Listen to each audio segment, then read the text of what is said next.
Hello, Player One. Welcome to the Gaming History Club. My name is Gabby. Hello, and I'm JP. In today's episode, we celebrate Neurodiversity Week. So let's fasten our goggles like Raz from Psychonauts.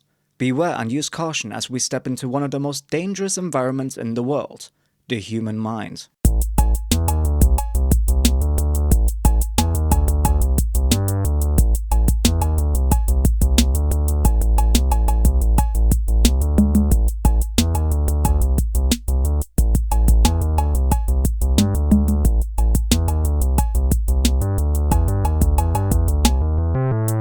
So, Player One, we know it's going to be a little bit early to Neurodiversity Week when this episode is released, but I guess that's okay, right?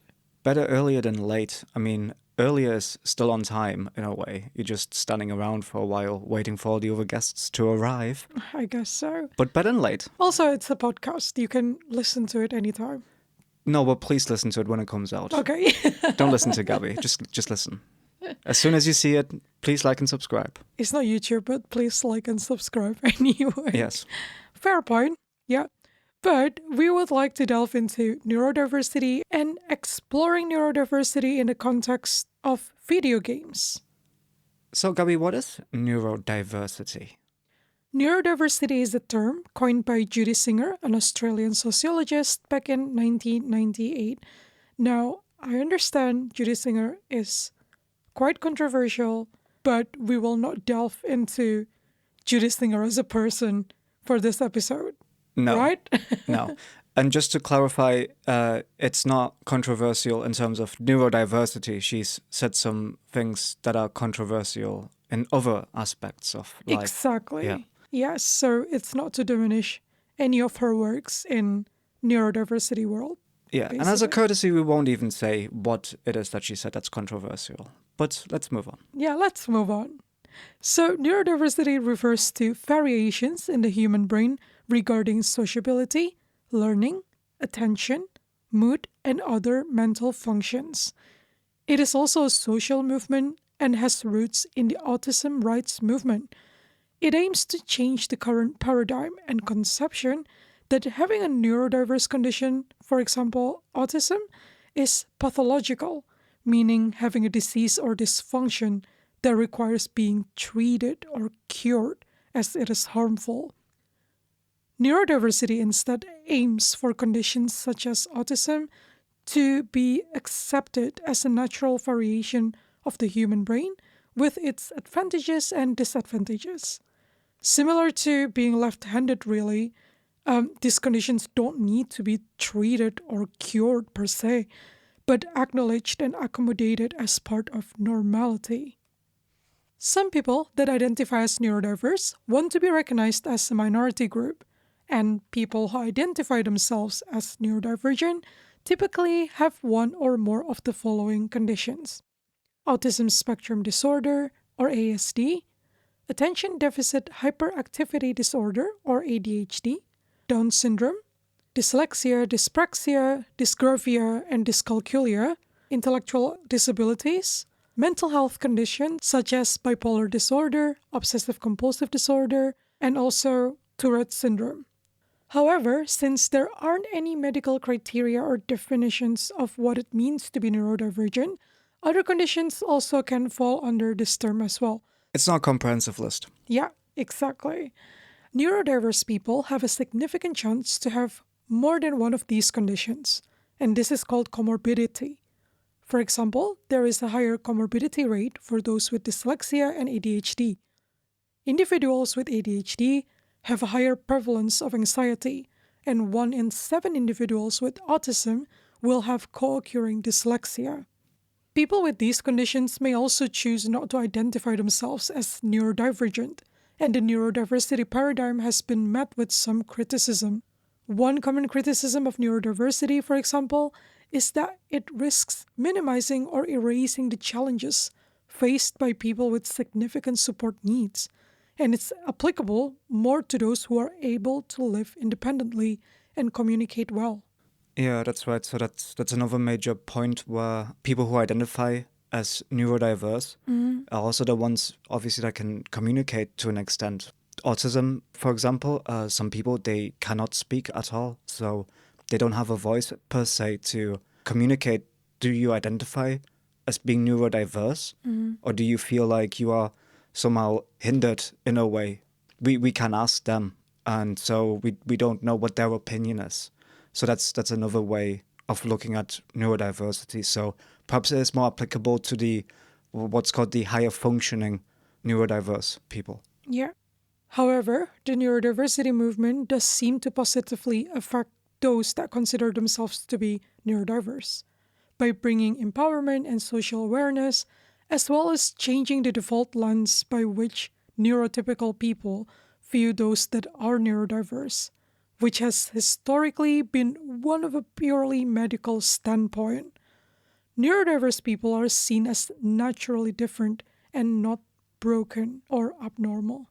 And that's another small criticism towards neurodiversity, namely that, well, what is neurotypical then? Because there is no such thing as neurotypical, like no two brains are alike. Yeah, we all think differently, right? Absolutely, we all think differently, and that's from one neurodiverse person to another neurodiverse person, as well as a so-called neurotypical person to another neurotypical person. So we shouldn't think of it too much in terms of like one of two extremes. Yeah. There is a very large spectrum, and we all fall on a different point somewhere. That's true. So let's see how the video game industry and neurodiversity work together. And let's see how video games actually comes into play here with neurodiversity. So more than 1 billion people around the world are neurodivergent, and that population is well represented within the gaming industry as well. The results of a 2022 UK Games Industry Census conducted by a trade group called Uki showed that 18% of game developers in the UK self-identify as neurodivergent, which is more than the 15% representation among the general population. That means that there's actually more neurodivergent people in the gaming industry than there should be if it was random, but like they are attracted to the industry, if that makes sense. They want to work in this industry, right? Yeah. So more specifically, two conditions were overrepresented, with twice the number of individuals than in the general population. So ADHD placed first with 10%, and that's followed by autism with 4%. At the Game Developers Conference 2023, Neurodiversity Talent Program Director Pierre Escache from Ubisoft and Red Storm Associate Game Designer Aris Bricker discussed how neurodivergent individuals can bring their best talents and skills to their work when they are understood, included, and supported. So they detailed, for example, Ubisoft's journey with neurodiversity. Ubisoft's neurodivergent employees formed the Neurodiversity Employee Resource Group ERG in 2021, and now they have more than 400 members. In addition, an official neurodiversity talent program was created as part of the HR team to support and improve neuro-inclusion at the company. So Pierre Escache said that these individuals have talents and skills with some far above the average. These heightened skills include creativity, authenticity, hyperfocus, innovative thinking, resilience, sensory awareness, honesty, and verbal skills. For example, people with ADHD are able to think outside the box and may find patterns and connections more quickly than others. Escache and Bricker shared examples of how colleagues' ADHD comes into play at work. One called themselves a professional chaos manager. I love that. Professional chaos manager. Another said he has higher focus and output in times of crisis. And another said her ADHD helps her to deeply investigate problems until she finds all possible angles to identify the best solution. Dyslexia, the most common neurodivergence across the world, is a learning difficulty that can affect reading, writing, spelling, memory, and concentration. However, many of our dyslexic colleagues have an acute visual perception and above average 3D visualization skills, Escache says. They tend to think in pictures more easily. Their creativity is strong. With often great verbal skills, they can easily see the big picture. Wouldn't you love to be able to just easily rotate 3D models inside of your mindscape, Gabby? I know, yeah. Can you not easily imagine a rhombus inside of your head and then tilt it 360 degrees? Okay, sometimes I can't even differentiate left and right. What do you think? Oh, I see, yeah. So, yeah, there you go. Mm. As you can see, player one, there are many superpowers that come with being neurodiverse, many of which make neurodivergent people a perfect fit for the video game industry, which is great. But let's take a look at how video games themselves can benefit neurodiverse people. Steampunk's foundation, Mutual Aid and Human-Centered Learning for Neurodivergent and Disabled People, they list 5 key benefits of video gaming for people with neurodiversities. The first one is learning social skill, and then learning key life skill, having a community, sense of achievement, and the fifth one is developing friendships. Digging deeper through first-hand testimony from neurodiverse people, they say they enjoyed the empowerment, the ability to make choices, learning how to switch off and regulating their emotions through gaming. One person was very adamant to have it highlighted that without his ritual of playing games before going to bed, he feels unable to wind down for the night. You and me both, my friend. Yeah, that's very true. This is where we're all actually thinking similarly, right? Yeah, absolutely. Before I say goodbye to the day, I just need to have a few moments with my pad in my hand and just do whatever the hell I like. A quick cheeky drive through some streets in video games, basically. Absolutely, yeah. Like, who's the boss now? Huh? Yeah, that's right. It's me. Yes. You have some problems, JP. I know, I do. But I express them positively in video games. And yeah, some neurodiverse people go as far as to thank video games for saving their lives. However, it's not all positive. It should be noted that neurodiverse people are unfortunately not invincible to the negative effects of playing video games for extreme amounts of time regularly. JP, you probably need to listen to this one as well. Okay. Extreme overuse of video games can worsen sensory issues by sensory overload, make obsessive compulsive disorders worse, and contribute to lower attention spans. They can also make you really angry sometimes. That's true. Yeah, playing too long. However, as far as we can tell, neurodiverse people do not appear to be affected worse by extreme amount of time spent playing video games than neurotypical people are. I think the key takeaway here is do not play Minecraft for 72 hours no matter what your neurons are like. You will fry them either way. Yeah. Or your eyesight, really. So Yeah, absolutely. But it's important to note that it's the disadvantages for playing too much video games is the same for everyone. It's not worse for some than others. that's true. Yeah. So just be reasonable about it. That's all you need to know. Yeah, the key word is balance, right? Yes. We found a fascinating research paper online called Share the Experience, Don't Take It, Toward Attunement with Neurodiversity in Video Games, written by Lisanne E. Meinen from the Department of Philosophy of Antwerpen University in Belgium. The paper explores the potential of video games to work towards an embodied understanding of neurodivergent experiencing. It gives a tremendous amount of insight and makes multiple points about neurodiversity and video games. Lisanne explores many ideas. Amongst them, she argues that video games with the explicit goal of creating empathy or care for neurodivergence can be restrictive, because it combines the role of a neurodivergent person as someone to be cared for by a neurotypical person. She analyzes the indie game Celeste. In the game, the player takes control of Madeline, a young woman with anxiety and depression who wants to climb to the top of Celeste Mountain. During her climb, she encounters several characters, including a personification of her self-doubt known as Madeline, who attempts to stop her from climbing the mountain. Madeline's mission can be read as a metaphor for a journey to self-acceptance, specifically the challenge of coming to terms with, rather than overcoming or healing, her anxiety and depression. Yes, and Celeste sounds like a wonderful game. Unfortunately, I haven't had the chance to play Celeste, but yeah, I would definitely love to play this award-winning game. It does sound great, doesn't it? Very heartwarming. Yeah, Yes. very wholesome. Very wholesome. We should play Yeah. that together. Yeah. Okay. Another game mentioned in the research paper is Endeavor RX, the first video game prescription approved by the FDA in 2020. Oh, hold on. we get prescribed video games now? Apparently so. So, EndeavorRx is an ADHD treatment for kids aged between 8 and 17. It's delivered through an immersive video game experience on mobile devices. The website states that it is created by world-class neuroscientists and award-winning game designers. It targets areas of the brain that play a key role in attention function. As an FDA-authorized medical device, EndeavorRx must be prescribed by a healthcare professional. It should be considered for use as part of a therapeutic program.